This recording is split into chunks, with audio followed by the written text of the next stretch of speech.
if you're from the UK, can you remember what they used to talk about on the news before Brexit? I mean, before the 2016 referendum, there must have been something else, but I'm buggered if I can remember what it was. Surely the news wasn't just 25 minutes of silence followed by the sport and weather. But now, since the whole Brexit thing kicked off, you don't even need to wait for the news. Every other person on social media is a self-appointed political analyst. It's hard to know where to get the news from as well. I go from various sources: Sky, ITV, Channel 4 and of course BBC. But should I trust someone on social media? I mean, if it's a choice between listening to Michelle Hussein interviewing Laura Koonsberg, the BBC's political commentator, should I listen to them or look at a meme that's been posted by someone on Facebook with a forklift in his profile picture, and the meme is just the Palace of Westminster with "Day all fuckers" written on it? Now, my position on Brexit is now where I think a lot of people in the UK are. Just get it done. I don't care what it is they do, but if we're leaving, I want to leave tonight. If there's another referendum, give me the form right fucking now. And there's a lot of anger directed towards politicians. Actually, I'll get back to that.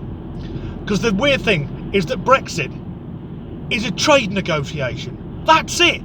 It's a trade negotiation. It should be one paragraph on page 9 of the Times. But it's all encompassing. In fact, you know what it is? It's like half of the plot of The Phantom Menace.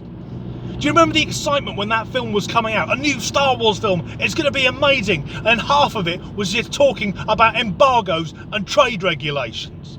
That's what Brexit is like, except every bloody character is like Jar Jar Binks. And as I said, there's a lot of anger towards politicians. And sadly, I think it's justified. Because they've forgotten they work for us. Now, if I went to my employer and said, today what I'm planning to do is sit down and every time someone talks, I'm going to go, "Bruh," they wouldn't sack me, they'd have me fucking sectioned. Of course, in the House of Commons, they're not allowed to applaud.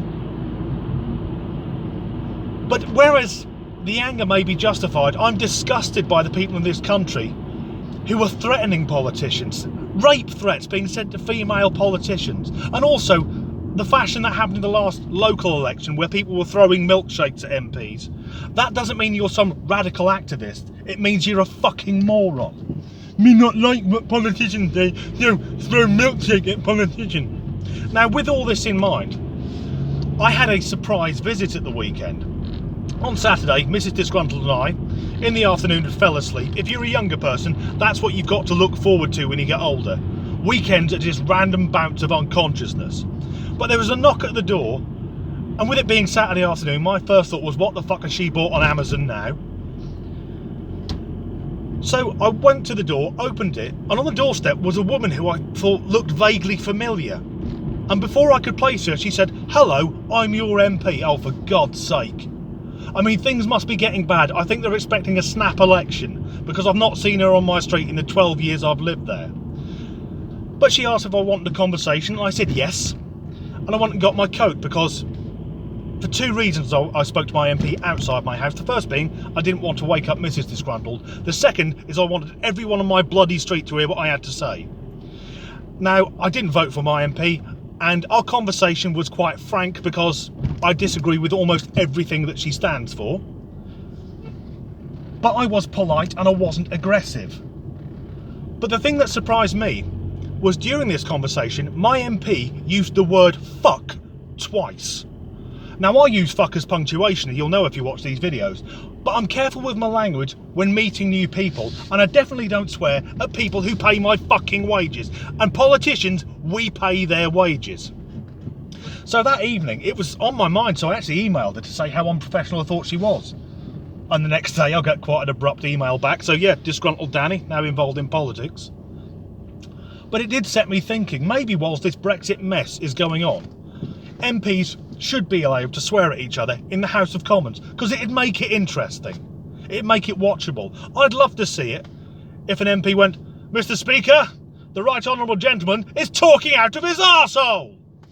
Or, "Mr. Speaker, can you inform the right honourable gentleman his latest proposal is fucked? The only thing more fucked than his proposal is his mum." I don't really know how I'm going to end this video, It's about Brexit, so it'll just go on forever. Although a friend of mine, seriously, who is in politics, has asked me to do a video with her. So if that goes well, soon I'll be Sir Disgruntled Danny.